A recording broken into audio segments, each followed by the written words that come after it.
గొప్ప విద్యావంతుడు, సమర్థుడైన నాయకుడు, పారిశ్రామిక రంగంలో, ఐటీ రంగంలో తెలంగాణను ఒక అగ్రగామి రాష్ట్రంగా కొంచెం పెంచవా బాబు ఇది దీని వాయిస్ దీని సౌండ్ పెంచవా కొద్దిగా ఈ ఫీడ్బ్యాక్ స్పీకర్ది కొంచెం పెంచవా. పారిశ్రామిక రంగంలోనూ ఐటీ రంగంలోనూ తెలంగాణను అగ్రగామిగా తీర్చిదిద్దినటువంటి గొప్ప పరిపాలకుడు, తెలంగాణ తత్వాన్ని, తెలంగాణ అనుభవిస్తున్న బాధల్ని, తెలంగాణకు జరుగుతున్న అన్యాయాన్ని అటు ఉద్యమ సందర్భంలో అత్యద్భుతంగా ప్రజలకు వివరించి గొప్పగా అధ్యయనం చేసి, మీరు గమనిస్తే అది కేసీఆర్లో కానీ కేటీఆర్లో కానీ గొప్ప అధ్యయనం కనబడుతుంది. విషయాన్ని కూలంకషంగా తెలుసుకోవడం, సాధికారికంగా వివరించడం కనబడుతుంది. అంత కూలంకషంగా ఎందుకు అధ్యయనం చేస్తారు చెప్పండి ఎవరైనా? విషయం మీద ప్రేమ ఉంటే తప్ప, తెలంగాణ భూమి మీద ఎనలేని అభిమానం ఉంటే తప్ప అంత అధ్యయనం చేయరు. లేకుంటే ఎట్లుంటుందంటే రేవంత్ రెడ్డి తిరిగా దేవాదుల ఏ బేసిన్లు ఉంది అని అడిగినట్టే ఉంటుంది. అట్లా గొప్ప అధ్యయనం చేసి అటు తెలంగాణ ఉద్యమంలో, పోరాటంలో ముందుండి పునర్నిర్మాణంలో అత్యద్భుతమైన కృషి చేసి ఇవాళ మళ్ళా ఒక తెలంగాణ విపత్కర పరిస్థితుల్లో ఉన్నప్పుడు ఈ గులాబీ సైన్యాన్ని ముందుండి నడిపిస్తూ మరో పోరాటానికి దిశానిర్దేశనం చేస్తున్న కేటీఆర్ గారు, ఇంకా వేదిక మీద ఉన్న తెలంగాణ రాష్ట్ర సమితి అగ్రశ్రేణి నాయకులందరికీ, శ్రీనివాస్ గౌడ్ గారికి, ఈ శిబిరాన్ని నిర్వహిస్తున్నటువంటి కాలేరు వెంకటేష్ అన్నకు, నాకు నిజంగా ఇవాళ కొద్దిగా ఆరోగ్యం బాగాలేదు, రాలేనని అన్నా. దానికి వెంకన్న ఏమన్నాడంటే, రాష్ట్రం ఆరోగ్యం బాగాలేదు కనుక నువ్వు రావాలి అన్నాడు. నీ ఆరోగ్యం బాగాలేకపోవడం కాదు, రాష్ట్రం ఆరోగ్యం బాగాలేదు కనుక నువ్వు రావాలి అని చెప్పిండు ఆయన. గులాబీ జెండా ఎగిరెనో, కోట్లాది గొంతులు మురిసెనో, గులాబీ జెండా ఎగిరెనో, కోట్లాది గుండెలు మురిసెనోయ్, తెలంగాణ తల్లి మోమున నూతన కాంతులు నిండెనోయ్, తెలంగాణ తల్లి మోమున కొత్త కాంతులు నిండెనోయ్, గులాబీ జెండా ఎగిరెనోయ్, అణువు అణువున పౌరుషత్వం. తెలంగాణ నరనరాల్లో ఉన్న దేశం, దేనికి తలవంచకపోవడం, నిటారుగా నిలబడడం, అన్యాయాన్ని ఎదిరించడం, కడుపుల పేగులు బయటపడ్డా కానీ వాటిని అట్లే అదిమి పట్టుకొని రజాకారులకు వ్యతిరేకంగా పోరాడింది కుర్రారం రామిరెడ్డి. అది తెలంగాణ పౌరుషం.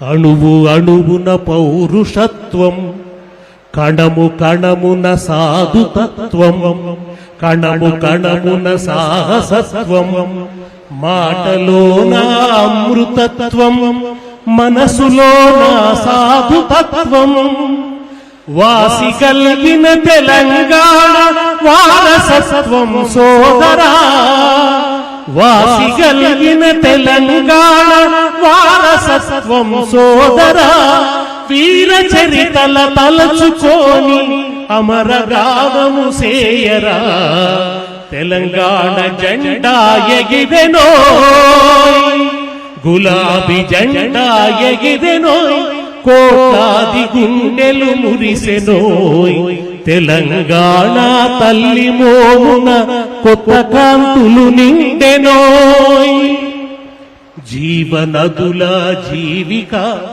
భూగర్భ గనుల పేటిక, జీవనదుల జీవిక భూగర్భ గనుల పేటిక హరిత వనముల వాటిక శ్రమైక జీవన వేదిక హరిత వనముల వాటిక శ్రమైక జీవన వేదిక సకల వనరుల తెలంగాణ సర్వము కోల్పోయరా వలసవాదం చెరల చిక్కి వలవల విలపించెరా రాగవీణ తెలంగాణ రక్తధారల తడిసెరా గులాబీ జెండా ఎగిరెనోయ్ కోట్లాది గుండెలు మురిసెనోయ్ తెలంగాణ తల్లి మోమున కొత్త కాంతులు నిండెనోయ్ గులాబీ జెండా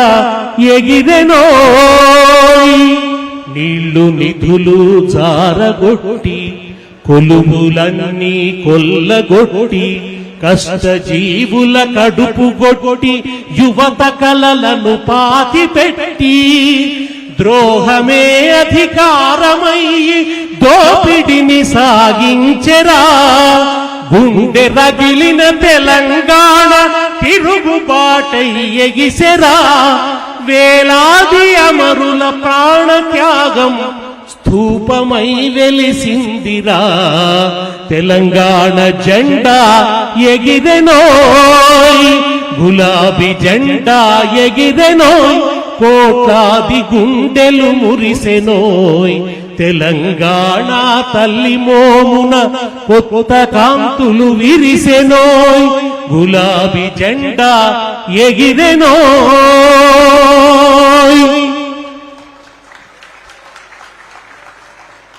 తెలంగాణ భూమిపుత్రుల పోరాటానికి దిశానిర్దేశనం చేసిన జెండా గులాబీ జెండా శాంతియుత పంథాలో అహింసా మార్గంలో సామాజిక పోరాటాల్ని ఎట్లా నడిపించవచ్చో ఒక సామాజిక లక్ష్యాన్ని ఎట్లా సాధించవచ్చో ప్రజల ఆకాంక్షను ఎట్లా సాకారం చేయొచ్చో ఇటీవలి చరిత్రలో నిరూపించిన జెండా గులాబీ జెండా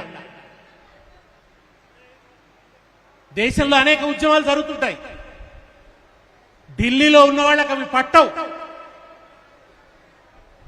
ఢిల్లీని గజగజ వణికించి గడగడలాడించి అనివార్యంగా తెలంగాణ దిక్కు చూసేటట్టు చేసి తెలంగాణ ప్రజల పోరాటానికి ప్రతిస్పందించాల్సిన దానికి పరిష్కారం కనుగొనాల్సిన ఒక అనివార్యతను సృష్టించి భారతదేశంలో భూకంపం సృష్టించిన పార్టీ బీఆర్ఎస్ పార్టీ గులాబీ జెండా ఒక భూకంపాన్ని సృష్టించిన సాధారణమైన పోరాటం కాదు ధనబలం లేకుండా గుండె బలంతో పార్టీని ఎట్లా నడిపించవచ్చో నిరూపించిన నాయకుడు కేసీఆర్ కేసీఆర్ పార్టీ పెట్టిన రోజున ఈ జెండా ఎగిరిన రోజున గులాబీ జెండా ఎగిరిన రోజున మనకు ధనబలం లేదు చంద్రబాబు నాయుడు భయంకరమైనటువంటి బలంతో ఢిల్లీని కూడా తన చేతిలో పట్టుకొని అసలు తెలంగాణ చంద్రబాబును ఓడించడం సాధ్యమవుతుందా చంద్రబాబును ఎదిరించడం సాధ్యమవుతుందా ఇది సాధ్యమయ్యే పని కాదు అని అన్ని రాజకీయ పక్షాలు బెంబేలెత్తిపోయిన పరిస్థితులలో కాంగ్రెస్ కాణి ఎత్తేసినటువంటి పరిస్థితులలో చంద్రబాబును నిలదీసి నిగ్గదీసి గల్లావట్టి నిలదీసి కరెంటు బిల్లులు పెంచితే ఆ కరెంటు బిల్లులు తగ్గించాలని రైతాంగం ఉద్యమం చేస్తే ఆ రైతుల మీద బుల్లెట్లు కురిపిస్తే ఆ రక్తంలో ఎగిసిన జెండా గులాబీ జెండా తెలంగాణ రైతుల రక్తంలో పుట్టింది ఆ రోజు రాజకీయ వ్యవస్థల మీద తెలంగాణ ప్రజలకు నమ్మకం పోయింది రాజకీయాలు ప్రజల కోసం ఉంటాయనే నమ్మకం లేదు తెలంగాణ ప్రజలకు అధికారం కోసమే రాజకీయాలు అదే అనుభవం తెలంగాణ ప్రజలకు 69 ఉద్యమం ఏమైంది 369 మంది బిడ్డలు బలిదానం అయిపోయిన తర్వాత ప్రజల్ని వంచి అప్పటి నాయకత్వం కాంగ్రెస్ లో విలీనం అయిపోయింది ప్రజలకు నమ్మకం పోయింది అందుకనే ఈ రాజ్యాంగ వ్యవస్థలతో పోరాడితే పరిష్కారాలు రావు అని చెప్పి తెలంగాణ యువకులు అడవి బాట పట్టిండ్రు. రాజ్యాంగ వ్యవస్థల అవతల పరిష్కారాలు వెతికిండ్రు. అసెంబ్లీకి అవతల, ఎన్నికలకు బయట సమస్యలకు పరిష్కారం వెతికే ప్రయత్నం చేసిండ్రు. రాజకీయ వ్యవస్థల మీద నమ్మకం లేదు, తిరిగి ఎన్నికల మీద నమ్మకాన్ని, రాజకీయ వ్యవస్థల మీద నమ్మకాన్ని, పార్లమెంటు మీద నమ్మకాన్ని, పార్లమెంటరీ పంథా మీద నమ్మకాన్ని, పార్లమెంటరీ పంథాలో ప్రజల ఆకాంక్షలు నెరవేరుతాయనే నమ్మకాన్ని ఇచ్చింది బీఆర్ఎస్ పార్టీ తెలంగాణకు. అప్పటిదాకా తెలంగాణ ప్రజలకు ఆ నమ్మకం లేదు. ఎవడు ఏ రాజకీయ నాయకుడు ప్రజల ఆకాంక్షల కోసం నిలబడతాడనే నమ్మకం కూడా లేదు. ఎన్నికలంటే ఇతర పార్టీలకు అధికారం కోసం, కానీ తెలంగాణ రాష్ట్ర సాధన కోసం ఎన్నికలను ఉపయోగించుకొని కొత్త చరిత్ర సృష్టించింది కేసీఆర్. ఎందుకు ఇవి చెప్తున్నా అంటే నన్ను కొంత చరిత్ర మాట్లాడమన్నారు. తెలంగాణ గురించి అప్పటి వరకు చాలా పోరాటం జరిగింది, కానీ అది ఎప్పుడు కూడా ఎన్నికలను ప్రభావితం చేసే స్థాయికి చేరలేదు. కేసీఆర్ వచ్చిన తర్వాతనే తెలంగాణ డిమాండ్ అనేది ఎన్నికలను ప్రభావితం చేసే డిమాండ్గా మారింది. అంతకుముందు చాలా ఆందోళనలు జరిగినాయి.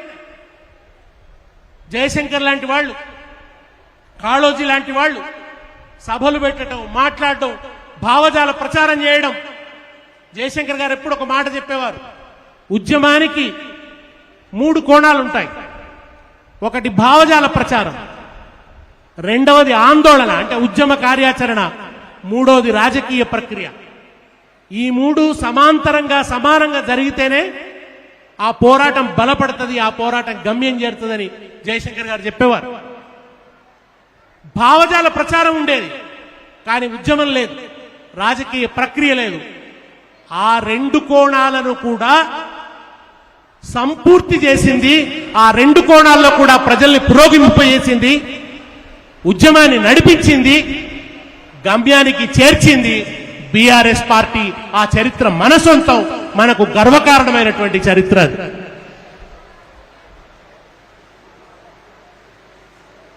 సాధించిన తెలంగాణను ఆకలి సావులతో అల్లాడుతున్న తెలంగాణను, ఆత్మహత్యలతో అల్లాడుతున్న తెలంగాణను, అర్ధరాత్రి కరెంటుతో రైతులు ప్రాణాలు పోతున్నటువంటి తెలంగాణ ఎంత దుర్మార్గమైన పరిస్థితి అంటే, మా సిద్దిపేట దగ్గర దుబ్బాక అని ఉంటుంది. ఆ దుబ్బాకలో లవాకర్ అనే ఒక రైతు, ఆయన రాత్రిపూట కరెంటు పెట్టడానికి పోయిండు. రాత్రిపూట కరెంటు పెట్టడానికి పోతే నక్సలైట్లు అనుకోని, రాత్రిపూట నక్సలైట్లు వస్తున్నారు అనుకొని పోలీసులు ఎన్కౌంటర్ చేసేది, చంపేసింది. కరెంటు పెట్టడానికి పోయిన రైతును చంపేసింది. అది తెలంగాణలో ఉన్న దుర్మార్గమైన పరిస్థితి, భయంకరమైన పరిస్థితి. అట్లా చంపినా అడిగే దిక్కు లేదు. విపరీతమైన రాజ్యహింస, ప్రశ్నించిన వాళ్ళని నరికేయడం, చంపడం. ఇంకొకసారి నేను జమ్మికుంట దగ్గర పోతే నేను మాట్లాడిన ఉపన్యాసంలో, అర్ధరాత్రి కరెంటు పెట్టడానికి పోతే అప్పుడే పెళ్ళైన వాళ్ళు కూడా కరెంటు పెట్టడానికి పోయి కరెంట్ షాక్ కొట్టి చచ్చిపోతే ఆ పసుపు బట్టలు కూడా ఆరకముందే విధవలైపోతున్నారని చెప్పి మాట్లాడితే, నేను ఆ సభలో మాట్లాడి వచ్చిన తెల్లవారే అక్కడ సంఘటన జరిగింది. రాత్రి కరెంటు పెట్టడానికి ఆ రైతు పోతే ఆ రైతుకు షాక్ కొట్టింది, అతన్ని రక్షించడానికి పోయిన అతని మామకు కూడా షాక్ కొట్టి ఇద్దరు చచ్చిపోయింది. నిజమైన దేశపతి మాటలు అని వార్త వచ్చింది. దేశపతి మాటలు నిజమైన అని చెప్పి వార్త వచ్చింది. అంత దుర్భరమైన పరిస్థితిలో ఉన్నది తెలంగాణ. హరగోపాల్ గారు ఎప్పుడు ఒక సంగతి చెప్పేవారు, పాలమూరుకు సంబంధించిన ఒక రైతు కూలి పని చేసుకోవడానికి వాళ్ళు ఢిల్లీ పోయి తిరిగి తెలంగాణ, వాళ్ళు ఆ పని చేస్తున్నప్పుడు వాళ్లకు బిడ్డ చచ్చిపోయింది, చిన్న పిల్ల చనిపోయింది. ఆ పిల్లని తీసుకొని వాళ్ళు తిరిగి ఊరికి రావాలి, శవాన్ని రైల్లో తీసుకురాని వాళ్ళు పాపం ఆ బిడ్డ బతికే ఉన్నట్టు నటిస్తూ ఆ రైల్లో కూర్చొని సికింద్రాబాద్ దాకా ప్రయాణం చేసి, సికింద్రాబాద్ వచ్చిన తర్వాత ఒక్కసారి బయటపడి ఆ తల్లి అప్పటిదాకా ఆపుకున్న దుఃఖాన్నంతా గొల్లున ఏడ్చింది ఆమె రైల్వే స్టేషన్లో. ఇది తెలంగాణ పాలమూరు లేబర్ అనుభవిస్తున్న పరిస్థితి. పెండ్లైతే పసుపు బట్టలు ఆరకముందే వలసపోవాల్సినటువంటి పరిస్థితి. పట్నాలు పరదేశం వెళ్ళి బతుకాబోయి వలసబోయిన జనము వచ్చిపోతుంటారు. ఇంట్లో దీపం పెట్టే కన్న తల్లిదండ్రికి కంట్రోలు బియ్యము కరుసులకు పంపేరు. వలసబోయిన డబ్బుతో తెలంగాణ పేదలొడ్డి గడతరో. వలసబోయిన డబ్బుతో తెలంగాణ పేదలొడ్డి గడతరో. సేతానమేడుందిరా తెలంగాణ సేలన్ని బీళ్ళాయరా. కంపతారు సెట్లు కొట్టి అమ్ముకొని కడుపు నింపుకునే కాలం వచ్చినది. సేతానమేడుందిరా తెలంగాణ సేలన్ని బీళ్ళాయరా. ఈ దుఃఖాన్ని పాటలుగా పాడినాం. తెలంగాణ నలుచెరువుల పాటలు పాడినాం. ఈ పాటలు పాడే స్వాతంత్రం కూడా ఉండేది కాదు. మా దగ్గర కొండగట్టు అంజన్న అని పాట పాడుతుంటే పోలీసులు వచ్చి పులంజన మీద పాట పాడుతున్నామని తీసుకుపోయి ఎన్కౌంటర్ చేశారు. పులంజన మీద పాటలు పాడుతున్నామని చిత్రహింసలు పెట్టారు. అది తెలంగాణ. మాట్లాడే స్వేచ్ఛ లేదు. బీఆర్ఎస్ వచ్చిన తర్వాతనే తెలంగాణలో ప్రశ్నించే స్వేచ్ఛ వచ్చింది. తెలంగాణ గురించి రాజ్యాన్ని నిలదీసే స్వేచ్ఛ ఎప్పుడు వచ్చిందంటే బీఆర్ఎస్ పుట్టిన తర్వాతనే వచ్చింది. ఆ కేసీఆర్ చాలా వ్యూహాత్మకంగా నడిపిండు ఉద్యమాన్ని. శాంతియుత పంథాలో నడిపిండు. 69 ఉద్యమం ఎక్కడ విఫలమైందో ఆ వైఫల్యం రావద్దు, ఆ విముఖత రావద్దు, ప్రజలకు విముఖత రావద్దు. ఉద్యమంలో ఏం ఉద్యమం రా బాబు, ఎంతమంది చచ్చిపోవాలి అని విముఖులై ప్రజలు వెనక్కుపోవద్దని జాగ్రత్తగా నడిపిండి కేసీఆర్. కరీంనగర్ ఉప ఎన్నిక సందర్భంగా రాజీనామా చేస్తూ కేసీఆర్ ఒక మాట అన్నారు. ఇప్పుడు అవన్నీ గుర్తుకొస్తాయి. ఎంత కష్టపడ్డాం మనం, ఎంత అవస్థపడ్డాం, ఎన్ని సవాళ్లను ఎదుర్కొన్నాం. ఆయన రాజీనామా చేస్తామన్నారంటే నా రాజీనామా 1000 హింసాత్మక ఘటనల పెట్టు అన్నాడు. ఒక 1000 హింసాత్మక ఘటనలు జరిగితే ఎంత శక్తి విడుదలవుతుందో, ప్రజల్లో పోరాట స్ఫూర్తి ఎంత పెళ్ళుబుకుతుందో అంత నా రాజీనామా సాధిస్తుంది అని అన్నాడు. ఆ రోజు మనం రాజీనామా చేసి బరిలో నిలబడితే తెలంగాణ కోసం పదవులు వదులుకుంటుంటే 69 ఉద్యమంలో ప్రాణత్యాగాలు, మలిదశ తెలంగాణ ఉద్యమంలో బీఆర్ఎస్ నాయకత్వంలో జరిగిన మలిదశ తెలంగాణ ఉద్యమంలో పదవీ త్యాగంతో మొదలుపెట్టింది కేసీఆర్. ఎంత అవస్థ అంటే కేసీఆర్ కు ఆయన పార్టీ పెట్టినప్పుడు ఆయన చెప్పింది ఏంటంటే, గతంలో జరిగినట్టు నేను గనక కాణి మధ్యలో ఎత్తేస్తే, నేను గనక తెలంగాణ ప్రజల్ని వంచిస్తే నన్ను రాళ్లతో కొట్టండి అన్నాడు. ఉద్యమాన్ని నేను గనక వదిలిపెడితే, మధ్యలో వదిలిపెడితే నన్ను రాళ్లతో కొట్టండి అన్నాడు. అట్లా చెప్పాల్సిన, అట్లా ఒక సాహసోపేతమైన ప్రకటన చేయాల్సిన అగత్యమైనది. ప్రజల్ని నమ్మించడానికి డిప్యూటీ స్పీకర్ పదవికి రాజీనామా చేసినాడు, ఎమ్మెల్యే పదవికి రాజీనామా చేసినాడు. పదే పదే పదే పదే ఎన్నికలను ఎదుర్కొన్నాం. ఎన్నికల్లో బీఆర్ఎస్ ఓడిపోతే తెలంగాణ పని అయిపోయిందనేవాళ్ళు. ఎన్నికలకు ముందు జై తెలంగాణ, ఎన్నికలు కాగానే నై తెలంగాణ, ఈ వ్యూహం అమలు చేశారు. ఇదే దుర్మార్గపు కాంగ్రెస్, తెలంగాణ మూలుగులు పీల్చి పిప్పి చేసిన టీడీపీ ఎన్నికలకు ముందు జై తెలంగాణ అనాలి, ఎన్నికలు కాగా నై తెలంగాణ అనాలి. వాళ్ళ ఎల్లో మీడియా కేసీఆర్ మీద అనేక పిచ్చి రాతలు. ఎలక్షన్లు రాగానే మనం టికెట్లు ఇస్తే ఈ మీడియా ఏం రాస్తుందంటే కేసీఆర్ టికెట్లు అమ్ముకున్నాడు. కేసీఆర్ ఇంటి ముందు ఒక కారు ఉంటే ఆ పత్రిక ఏం రాస్తుందంటే కేసీఆర్ టికెట్లు అమ్ముకున్న పైసలతో కారు కొనుక్కున్నాడు అని రాస్తుంది. కేసీఆర్కి ఒక కారు కొనుక్కునే స్థాయి ఉండదా? దానికోసం టికెట్లు అమ్ముకోవాలనా? ఇంత దుర్మార్గపు రాతలు రాసి ఆ పత్రిక ఒక టెక్నిక్ చేసేది ఏందంటే, మీ నాయకుడు కేసీఆర్ తెలంగాణ ఉద్యమానికి మద్దతు ఇస్తున్నట్టు నటించేది, కానీ కేసీఆర్ మీద దాడి చేసేది. మీకు కేసీఆర్ తగిన నాయకుడు కాదు అని చెప్పేది, ఇంకెవరో నాయకులు అని చెప్పేది. ఎందుకు? వాళ్ళెవరూ ఎలక్షన్లను ప్రభావితం చేయలేరు. వాళ్ళెవరి వల్ల చంద్రబాబుకు ముప్పు లేదు. వాళ్ళెవరి వల్ల వాళ్ళ వలస పెత్తనాలకు ముప్పు లేదు. వలస పెత్తనానికి ముప్పు ఎవరితోనన్నా ఉందంటే ఆ వలస పార్టీల వేళ్లు పెకలించే శక్తి ఎవరికైనా ఉందంటే అది కేసీఆర్ ఉంది. కనుక కేసీఆర్ దెబ్బకొట్టాలి. ఇవాటికి అదే కుట్ర, ఇవాటికి ఆ పత్రికలు అదే పాత్రను పోషిస్తున్నాయి. ఆ కేసీఆర్ను దెబ్బకొట్టాలి, పెకలించాలి అని చెప్పి అడ్డమైన ప్రచారాలన్నీ చేస్తారు. నేను పాట రాసుకున్నప్పుడు ఒకసారి అసెంబ్లీలో చంద్రబాబు నాయుడు, రాజశేఖర్ రెడ్డి అర్ధరాత్రి దాకా మాట్లాడుకున్నారు. అది చూసి నేను పాట రాసిన.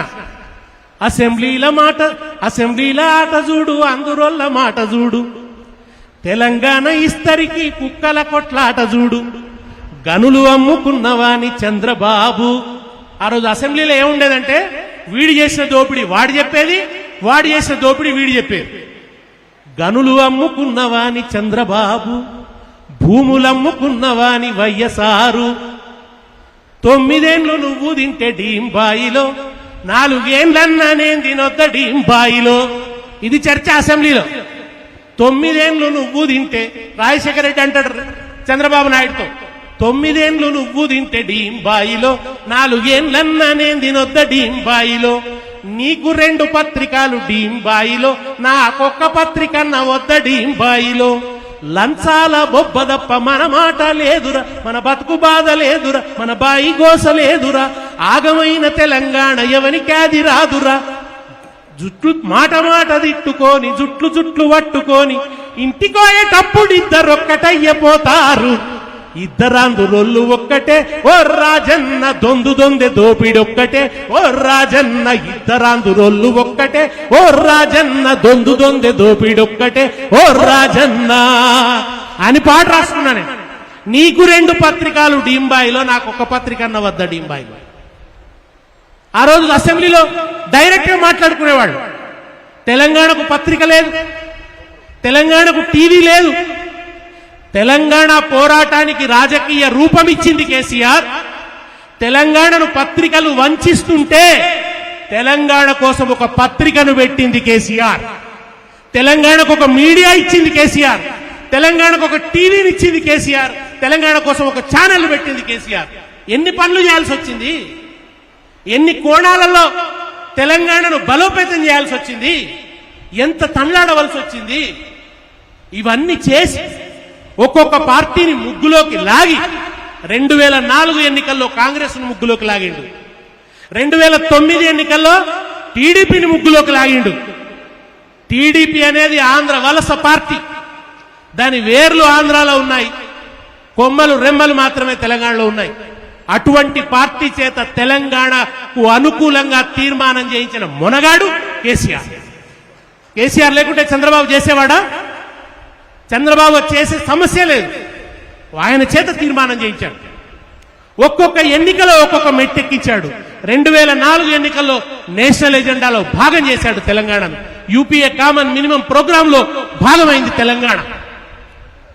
ఒక అనివార్యతను సృష్టించాడు. కేసీఆర్ ఎప్పుడు ఒక మాట అంటాడు, తెలంగాణ కోసం నేను ఎక్కని కొండలేదు మొక్కని బండలేదు అంటాడు. 32 పార్టీల గడప గడపకు పోయి వాళ్లను బతిమాలి బామాలి ఒక పార్టీ ఉంది. ఆ పార్టీ ఎవరు చెప్తే వింటది అని డేరా సచ్చా సౌదా బాబా అని ఓ బాబా ఉంటే ఆ బాబా దగ్గరకు పోయి ఆ బాబా చేత ఆ పార్టీకి ఫోన్ చేయించండి కేసీఆర్. ఎంత తన్లాడితే వచ్చింది తెలంగాణ, ఎంత నొప్పిని అనుభవిస్తే వచ్చింది తెలంగాణ. ఆ 36 పార్టీల నుంచి లేఖలు తీసుకొచ్చి ప్రణబ్ ముఖర్జీ కమిటీకి ఇచ్చి ఇంత చేసినా తెలంగాణను ఇవ్వకుంటే ఎన్నికలకు ముందు జై తెలంగాణ, ఎన్నికల తర్వాత నై తెలంగాణ అనే వ్యూహం అమలు చేస్తుంటే కేసీఆర్ చచ్చుడో తెలంగాణ వచ్చుడో అని ఆమరణ నిరాహార దీక్షకు పూనుకున్నాడు కేసీఆర్. తన రాజకీయ జీవితాన్ని పణంగా పెట్టిండు, అవసరమైతే తన ప్రాణాల్ని కూడా పణంగా పెట్టిండు. పణంగా పెట్టి పోరాడితే ఆ తర్వాత మరో 3 ఏళ్లు పెద్ద పోరాటాన్ని నడిపిస్తే 14 ఏళ్లు సజీవంగా ఉంచితే తెలంగాణ పోరాటాన్ని నన్ను పిల్లాడు అడిగిండు, ఏం చేసిండు సార్ కేసీఆర్ అన్నాడు. ఆ పిల్లాడికి క్రికెట్ అంటే ఇష్టం. నేను ఆ పిల్లాడికి క్రికెట్ భాషలో చెప్పిన, కేసీఆర్ ఏం చేసిందంటే 14 ఏళ్ల పాటు అవుట్ కాకుండా క్రీజులో ఉన్నాడు. అవుట్ కాకుండా క్రీజులో ఉన్నాడు. హార్డ్ బాల్ వస్తే డిఫెన్స్ ఆడిండు, రోషే లాంటి లూజ్ బాల్ వస్తే చెక్క కొట్టిండు. అవుట్ కాకుండా ఉండి తెలంగాణను గమ్యం చేర్చిండు. 14 ఏళ్లు ఒక పోరాటాన్ని ప్రజలకు విముఖత రాకుండా, వనరులు లేకుండా ఇంత పెద్ద దాడిని తట్టుకొని, ఈ మీడియా దాడిని తట్టుకొని, ఆ పెట్టుబడిదారి వర్గాన్ని తట్టుకొని ఆంధ్ర పెత్తందారుల కుట్రలను తట్టుకొని అక్కడ కాంగ్రెస్ పార్టీ మోసపూరిత వైఖరిని తట్టుకొని తెలంగాణను సాధించడం అనేది సాధారణ కోరుకున్నది నెత్తురు చుక్క రాలకుండా. కానీ ఒక్క అపశృతి మనకు తెలంగాణ ఉద్యమంలో మనం ఊహించండి, మనం వాంఛించనిది ఒక అవాంఛనీయ పరిణామం తెలంగాణ బిడ్డలు చేసుకున్న ఆత్మహత్య. కేసీఆర్ని అరెస్ట్ చేసిన రోజున శ్రీకాంతాచారి తనను తాను అగ్నికి ఆహుతి చేసుకున్నాడు. ఉస్మాని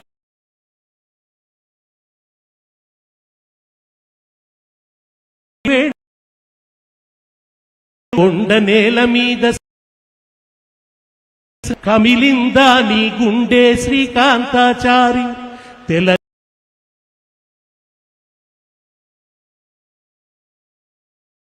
శ్రీకాంతాచారి నల్లగొండ నేల బాధ నిండిందో శ్రీకాంతాచారి. ఆ బిడ్డలు చనిపోతూ పట్టణ పగిలింది తెలంగాణ. కేసీఆర్ గారు ఎప్పుడు అదే బాధపడతారు. నేను అది జరగొద్దు అనుకున్నా అని చెప్పి ఒకసారి మేము ఖమ్మంలో ఎన్నికల ప్రచారానికి పోయి సార్తో పాటు నేను హెలికాప్టర్లో ఉన్నా. హెలికాప్టర్లో పోతుంటే ఆకేరు మీద బాగా చెక్ డ్యాములు కట్టారు. ఆ చెక్ డ్యాముల కింద పొలం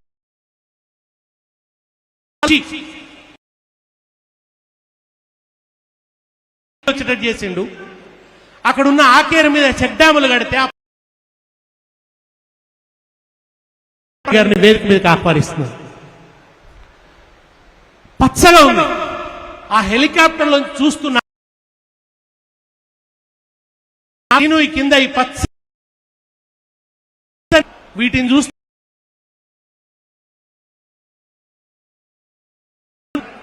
నువ్వు అమరుల గురించి పాడతావు కదా పాట, ఆ పాటలో చివరి చరణం ఏంది అన్నాడు. కనుపాప చూపుల్ల పాటల్ల ఎన్నీలా దీపాల ఎలుగులై నోళ్లకు ఏటి పాయల నీటి ఊటలా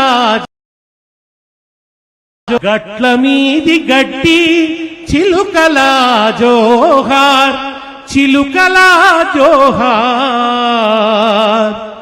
వరి మొలకలా జోహార్ జోహారులు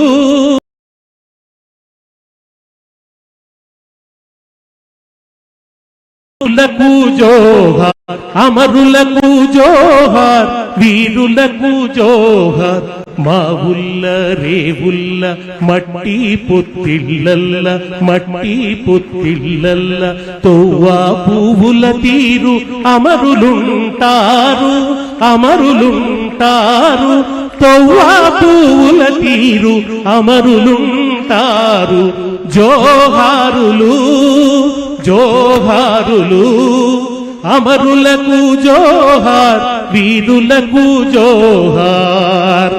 సార్ ఏమన్నా అంటే దాంట్లో ఏముంది శ్రీనివాస్ చివరికి జోహార్ అని ఉంది కదా. ఇగో తెలంగాణ దేశానికి అన్నం పెట్టే అన్నపూర్ణ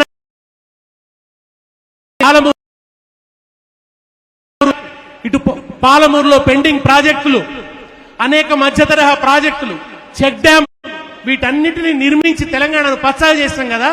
ఇగో ఇది వరిమొలకల జోహార్ అంటే నేను అమరులకు అర్పించిన వరిమొలకల జోహార్ ఇది అని చెప్పింది కేసీఆర్ నాకు ఆ రోజు హెలికాప్టర్